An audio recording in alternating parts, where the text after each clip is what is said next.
வீட்டுக்கு ஒருவருக்கு அரசு வேலை. நாங்க வீட்டுக்கு ஒருவனுக்கு வேலை. நீ எத்தனை பேர் வேலைனாலும் எங்க காரைக்குடியில வேலை, தேவகோட்டையில வேலை, இந்த மண்ணிலே வேலை. கணக்கில்லாத வேளாண் பண்ணைகளை, ஆடு மாடு வளர்த்தல், பட்டுப்பூச்சி வளர்த்தல், நெசவு செய்தல், தேனீக்கள் வளர்த்தல், எல்லாவற்றையும் அரசு வேலையா மாற்றுவேன். நாட்டுக்கோழி வளர்த்தல் எல்லாவற்றையும் அரசு வேலையா மாற்றுவேன். கழுதை வளர்த்தல், பன்னி வளர்த்தல்.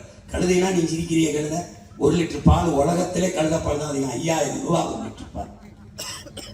நான் சொன்னா சிரிக்கிறேன். உனக்கெல்லாம் எதுக்கு செல்வம் வச்சுக்கிட்டு தெரியாது? இது தட்டி பாரு, போடு டேங்கி மில்க்கு போடு. பயந்துருவாடா பைத்தியக்காரா. அமெரிக்காவில் உன் கைத்து கட்டு 1 லட்சம் ரூபாய்டா, 1 லட்சம் ரூபா பைத்தியக்காரா. மீன் குழம்பு வைக்கிற சக்கி 13,000. இதை நான் சொன்னவனே என் தம்பி அமெரிக்காவில் வேலை செஞ்சுக்கிட்டு தான் முத்துக்குமார். அங்கிருந்து வந்து கன்னியாகுமரியில் போட்டினா திருநெல்வேலியிலிருந்து பானையை செஞ்சு அமெரிக்காவில் கேட்டு பேசுறாங்க. இருக்க என்னை விட உன்னை காதலிக்க இருக்கா? இந்த மண்ணை ஒன்றை நேசிக்க என்னை விட இவ்வளவு நேரம் பேசிக்கல. இந்த 3 முதலமைச்சர் வேட்பாளர்கள் என்னை தவிர்த்து எவனையாவது தாளை பார்க்காம பேசுவான். பார்த்துபடி நீ உட்கார்ந்து இருந்தா இன்னும் விடிய பேசினா இதயத்திலிருந்து, மூளையிலிருந்து, தலையிலிருந்து, தாளிலிருந்து இல்லை. இது ஏன் எழுத்து போடுறது தெரியுமா? நான் வீட்டுக்கு போன பிறகு இது காணொலியா வரும்போது என் பிள்ளைய தெரிஞ்சுக்கிறது.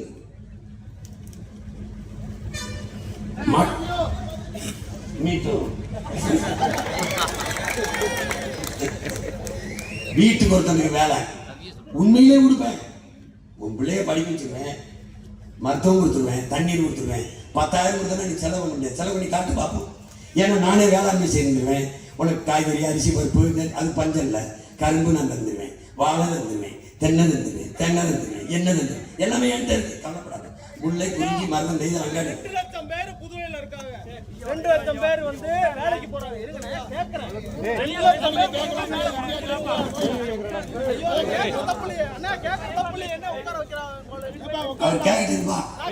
தம்பி நான் கொடுப்பேன். தம்பி நான் கொடுப்பேன். சொல்ல விடுங்க, பேச விடுங்க. உங்களை பேச விடுங்க, எங்களை பேச விடுங்க. 2 லட்சம் பேர் இங்க இருந்து வேலைக்கு வெளியில போறாங்க.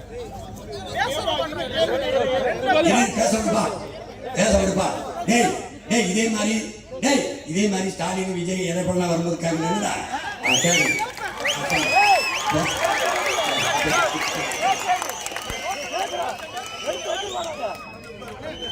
இருப்பா. 2 லட்சம் பேருடா. எத்தனை லட்சம் பேருக்கு வேலை நான் கொடுக்குறேன்?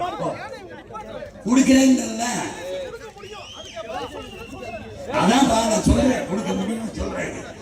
விடியா கேட்கறான்னு சொல்றேன். எனக்கு கேட்கிறாங்க, அதுக்கு அனுமதிடா. தப்புடா. விடுங்கப்பா, அவனை கேட்க விடுப்பா. என்ன கேட்கிறா? கேளுப்பா.